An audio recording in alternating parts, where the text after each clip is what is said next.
Dîme, offrande pour avancer. Bâtissez l'hôtel pour réussir. Qui sont les méchants dans ce domaine? Pingouin pasteur, pingouin pasteur, pingouin pasteur. Ils lavent nos mamans. Pingouin pasteur, pingouin pasteur, pingouin pasteur. Ce sont des voleurs. Pingouin pasteur, pingouin pasteur, pingouin pasteur. Ce sont des méchants. Pingouin pasteur, pingouin pasteur, pingouin pasteur. Ils veulent vous voler, vous détruire. Ils prennent même votre argent. Ah! Y'a pas de pitié. Vous donnez 2000 € pour votre famille. Qui t'a dit qu'il faut l'argent pour que le peuple de Dieu soit sauvé? L'autre s'élève là-bas. Oh, qui a 10 000 €, 5 000 €, 200 €? Mais vous êtes les... Mesdames et messieurs, bonjour. Bienvenue dans votre humble émission Entre nous, décryptage. Ici, nous recevons toutes vos vidéos et nous les décryptons selon ce que nous comprenons. Et dans l'émission décryptage, souvent nous donnons des commentaires assez standards sur ce que nous avons compris et nous évitons vraiment d'entrer totalement dans la Bible, faire sortir beaucoup de versets parce que nous voulons que tout le monde puisse comprendre de manière basique ce qui se passe vraiment dans la maison de Dieu. Alors aujourd'hui, on a quelques vidéos et c'est notre première vidéo entre nous de l'année. Donc, nous allons entrer et nous allons avancer. Bienvenue en 2026 pour nous, pas pour Dieu, parce que ça, ce n'est pas le calendrier de Dieu. On va commencer avec les vidéos. J'espère que ça va vous faire parler et que beaucoup seront touched, comme on dit, touchés. La première vidéo, let's go. Je suis désolé de vous dire ça. L'évangile n'était pas venu pour nous donner l'argent. Ça, le Jésus là qui donne l'argent, ce n'est pas le Jésus des apôtres. C'est le maman. Le Jésus que nous connaissons, c'est celui qui donne la vie. C'est celui qui donne le péché. C'est Jésus là qui nous amène au ciel. C'est Jésus là qui impose le décrypté dans la vie des gens. Yesu ka mbongo akiparavina minote. Et puis faites très attention avec des prophéties qu'on te donne. Tu vis mal, mais tu ne fais que recevoir de bonnes prophéties. C'est l'esprit de Python qui te prophétise. Parce que Jésus et le Saint-Esprit, ils sont plus se soucier de ta vie. De ta vie. Que tu changes de vie. Au lieu d'avoir l'argent. On a ensemble moderne. Ensemble azoya, batubazobi kane kobo. Mais ensemble azobe ça pas prophétie. Bako bala, bako kita batubai, bako voyager. Ça c'est quel Dieu qui se soucie des vies des gens, qu'ils aient la vie matérielle, mais que leur vie spirituelle ne concerne pas Dieu. Christ est mort à la croix. La Bible dit à cause du péché. Je répète, la Bible dit à cause du péché. C'est fort parce que ce que ce pasteur explique, c'est une réalité que nous vivons dans les églises. Il a bien dit, c'est Jésus-là. Et quand nous regardons, nous avons aujourd'hui, c'est Jésus-là qu'on nous a prêché. C'est Jésus qui donne de l'argent. C'est Jésus qui donne du succès. C'est Jésus qui donne de la prospérité. C'est bien beau de parler de ces Jésus-là. Mais est-ce que les gens sont dans la sanctification? Est-ce que les gens craignent Dieu? Est-ce que les gens ont donné leur vie à Christ réellement? Parce qu'au fait, l'évangile, ce n'est pas l'argent. L'évangile, ce n'est pas une voiture. L'évangile, c'est la croyance en Christ afin de recevoir le salut. Mais désolé parce que vos faux pasteurs sont venus nous prêcher un Jésus marketing. Un Jésus qui te donne la voiture, un Jésus qui te donne la maison, un Jésus qui te donne la prospérité, un Jésus qui te donne tout ce dont tu as besoin. Et tu vas voir même que toi-même, ta vie spirituelle n'est pas bien arrangée, ta vie spirituelle n'est pas bien structurée. J'aime bien ce que ce pasteur dit. Il dit c'est Jésus qu'on a créé. On va encore écouter la vidéo. Je suis désolé de vous dire ça. L'évangile n'était pas venu pour nous donner l'argent. Ça, le Jésus là qui donne l'argent, ce n'est pas le Jésus des apôtres. C'est le maman. Mais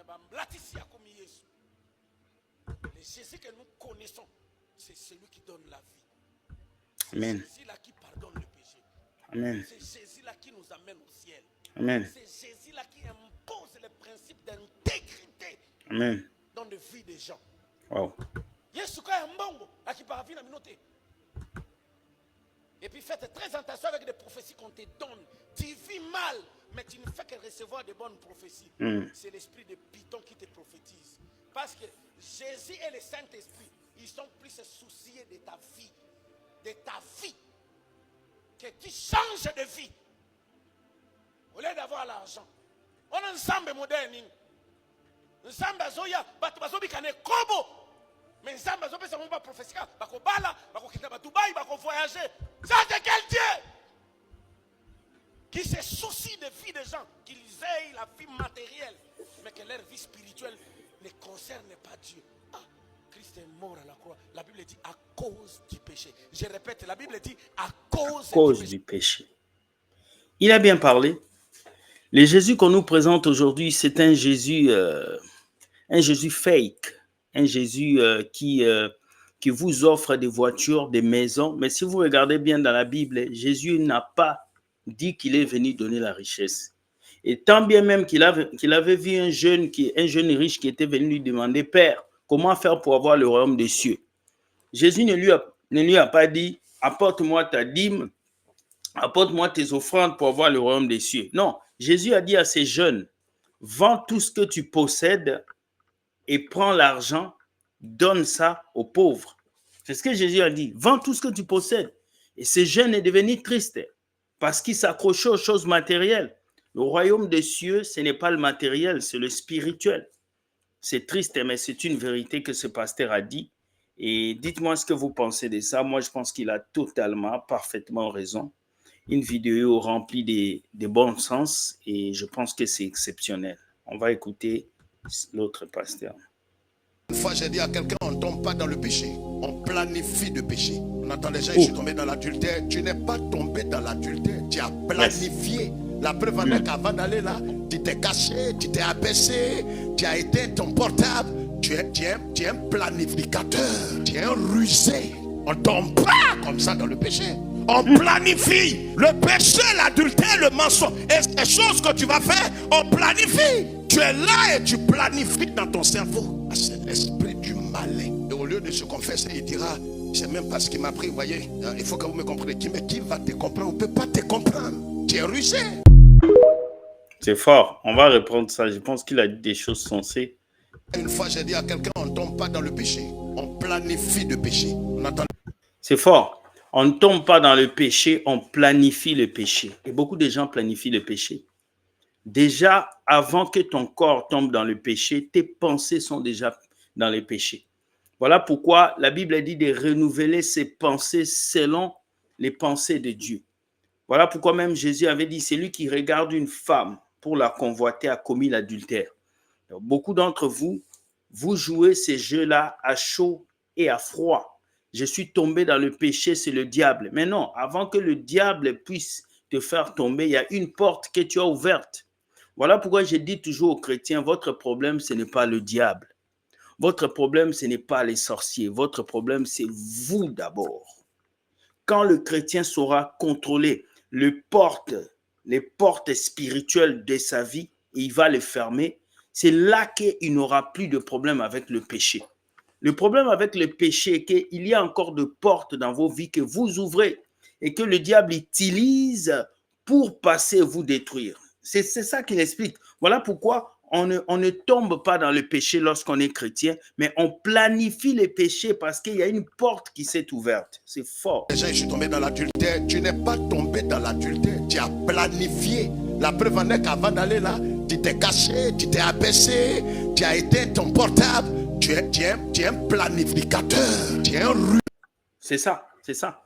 On a cette rumeur-là qui tourne entre ce monsieur qu'on appelle Blaise Manzambi et puis Blaise Manzambi et la fille qu'on appelle Eunice. Vous voyez comment Blaise Manzambi ne fait que se défendre pour Eunice. Oh, elle m'a attaqué. Oh, elle est venue. C'est le diable. Et beaucoup de pasteurs évangéliques font ça. C'est le diable qui m'a attaqué que je suis tombé avec cette sœur. C'est le diable qui m'a attaqué que je suis tombé. Ah, frère. Vous tombez toujours avec les sœurs. Ça veut dire que le diable utilise toujours ses sœurs pour vous faire tomber. Mais non, vous êtes aussi responsable parce que quand cette sœur est passée à l'église, tu as regardé son corps. Quand cette sœur est venue, tu l'as appelée. Tu as pris son numéro. Vous êtes allé dans le bureau, ce n'était pas le diable. Tu as commencé à la toucher, ce n'était pas le diable. Tu as couché avec elle, ce n'était pas le diable. Tu l'as menti que tu devais divorcer avec ta femme, ce n'était pas le diable. Et quand la sœur dévoile ce que tu lui as fait, la sœur est devenue démoniaque. Toi, tu n'es pas devenu démoniaque. Il faut qu'on arrête cette injustice-là et que souvent nos hommes de Dieu puissent accepter les mal qu'ils font, et même les chrétiens. C'est important ce que ce pasteur dit quand même. Un rusé, on ne tombe pas comme ça dans le péché.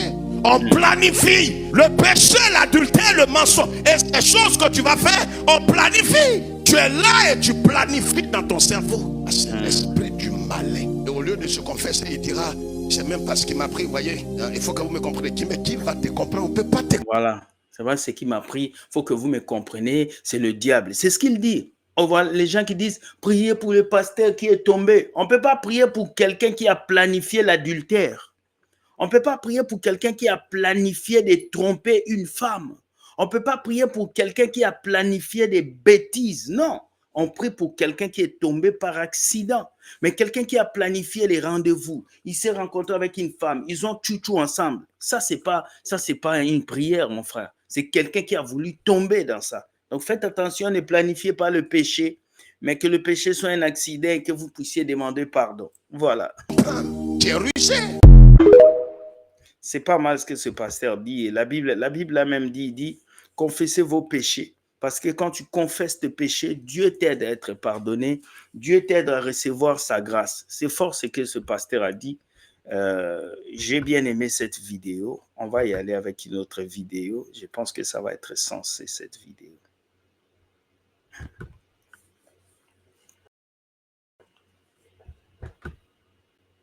Ah, c'est deuil. Il m'est arrivé une fois, pendant que j'étais dans la présence de Dieu, le Seigneur s'est révélé à moi et m'a dit, fils, prépare-toi, on va jouer à la PlayStation ensemble. Ah, Non, il n'a pas dit ça. Il n'a pas dit ça. Dites-moi qu'il n'a pas dit ça. Donc, ce prophète qui s'appelle Jean-Marie Domoro, je me rappelle quand j'étais à Dakar, il est venu une fois. Il faisait des prophéties bidons. Il voyait les numéros des téléphones des gens. Il voyait. Et moi, j'étais sûr parce qu'on m'a donné le topo. Avant qu'il arrive, on lui avait déjà donné des numéros de téléphone. C'est un bandit, ces prophètes-là, Jean-Marie Domoro. Il vient et dit, un jour, le Seigneur lui a dit, fils, prépare-toi, on va jouer à la PlayStation ensemble. Quelle PlayStation? 6, 7, 8, 9? Arrêtez vos bêtises. Dieu va venir te dire de jouer à la PlayStation avec lui. Attends, mais vous jouez avec Dieu, quoi. Non, vous commencez à jouer avec Dieu. c'est deuil. Il m'est arrivé une fois, pendant que j'étais dans la présence de Dieu, le Seigneur s'est révélé à moi et m'a dit, fils, prépare-toi, on va jouer à la PlayStation ensemble. Ah, Non, c'est deuil. Les gars, arrêtez de jouer avec Dieu. Ah, les prophètes, arrêtez. Dieu ne connaît pas PlayStation. Non, Dieu ne connaît pas. C'est les hommes qui utilisent la PlayStation, ce n'est pas Dieu. Arrêtez vos réflexions là. Comment tu peux manquer du respect à Dieu comme ça? Et vous ne voulez pas qu'on puisse dire la vérité à ces prophètes. C'est triste, hein? On va écouter la dernière vidéo, la dernière, et puis c'est qui va bousculer vos cerveaux et votre réflexion. Let's go. De toutes les façons, Dieu a déjà tout fait pour nous, pour que personne ne fasse plus rien sur nous. Oh, Dieu a tout fait pour nous pour que quelqu'un ne fasse plus rien sur nous. Oui, puisqu'à la croix, il a dit tout est accompli. Mais moi, je vois des chrétiens qui se comportent encore comme si Dieu n'avait rien fait pour eux et les pasteurs doivent tout faire pour eux. Let's go, cette vidéo va faire parler. Dieu a déjà tout fait avec nous pour que personne ne fasse plus rien avec nous. Ok. Nous sommes en fait un fût plein qui ne demande plus autre chose.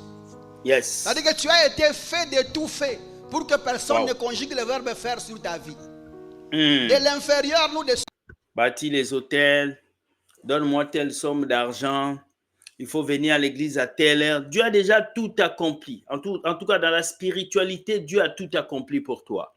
Toi, tout ce que tu dois faire, c'est respecter sa parole, prier, vivre dans la sanctification, aller travailler pour chercher ton argent. C'est fini.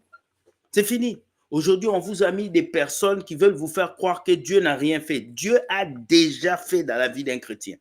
C'est triste. Supérieur. Tu ne peux plus être plus bas que tu l'as été en Christ. Tu ne peux pas être plus élevé que sur le trône où tu es assis. C'est-à-dire que le diable ne peut même pas t'amener trop bas. Parce que tu as déjà été bas avec le Seigneur Jésus. Yes. Le diable ne sait même pas t'amener dans la mort. Parce que d'où tu viens. C'est-à-dire qu'il n'y a rien de nouveau qui peut te faire, qui va te paniquer aujourd'hui. Yes. Quelqu'un me comprend jusque-là? Merci. Oh non, le diable a fait que je sois malade. Oh, pourquoi tu veux que le diable fasse que... Comment Pourquoi tu sais que c'est le diable qui a fait que tu sois malade? Comment tu sais? Parce qu'en fait, tu as été déjà malade. Et la Bible dit, par ses meurtrissures, nous avions été guéris. Les coups durs, les douleurs, les blessures qu'il a reçues, par ça, nous avons été déjà guéris. Jésus a-t-il été blessé pour toi? Oui. C'est-à-dire que le diable ne peut pas t'amener à la maladie parce qu'il y a déjà des garanties qui t'interdisent d'accéder là-bas. Powerful. La porte est petite pour que tu passes par la maladie. Quelqu'un me comprend jusque-là? Tu as déjà été si bas et profond, tu ne peux plus aller là-bas. Et tu as déjà été plus haut et plus loin que tu ne peux pas aller plus. Donc il n'y a plus rien que l'ennemi peut faire sur ta vie là qui peut affecter ta vie. Je parle à quelqu'un jusque-là. Ça c'est la conscience chrétienne. Est-ce comme ça que tu te diras chaque fois que quelque chose arrive à ta vie, tu refuses de glorifier l'ennemi parce que tu as déjà été là. On refuse de glorifier l'ennemi. La porte n'a que 2 cm. Yes. Tu y passais quand tu avais 20 kilos. Maintenant tu as 100 kilos. Vas-tu passer par la même porte?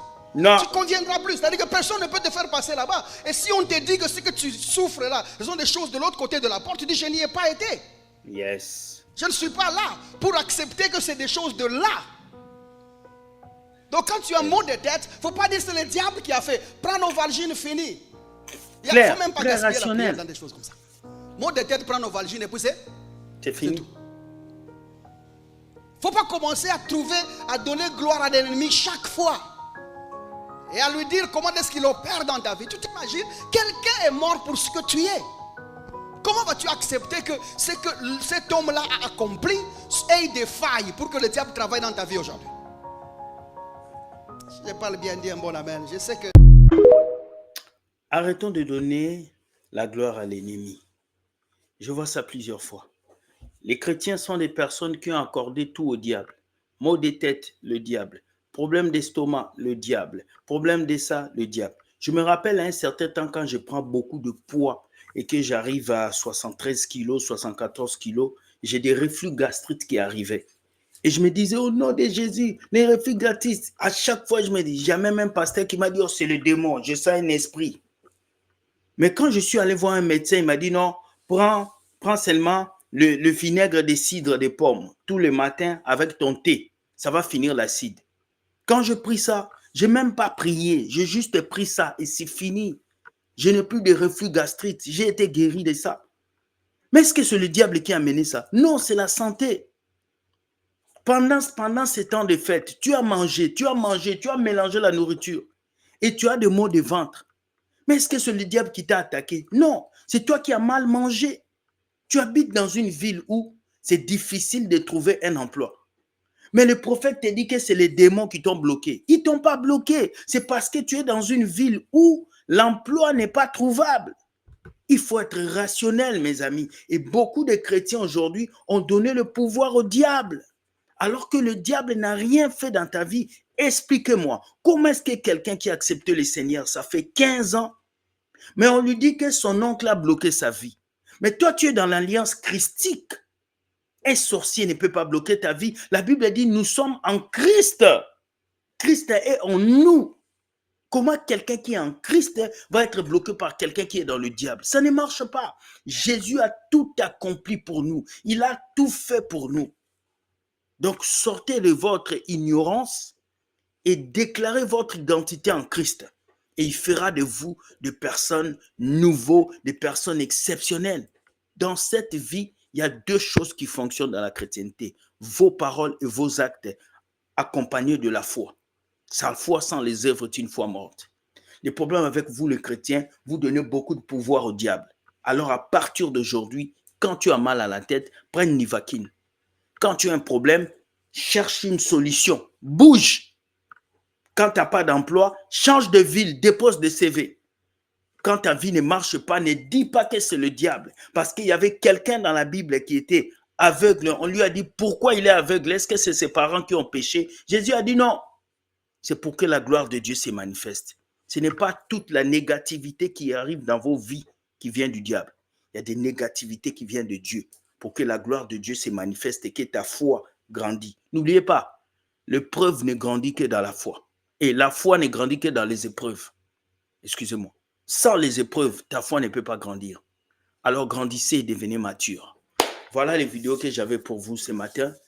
Dites-moi ce que vous pensez. Je ferai de mon mieux de pouvoir vous répondre par commentaire. Excusez-moi pour mon bonnet, il fait froid. Nous sommes au Canada, donc vous allez comprendre. Ici, on a parlé, on a donné quelques commentaires. Nous voulons savoir ce que vous avez à dire par rapport à cette première vidéo de l'année 2026. Dieu gagne toujours. Soyez bénis et bonne journée. Ciao, ciao. Bye.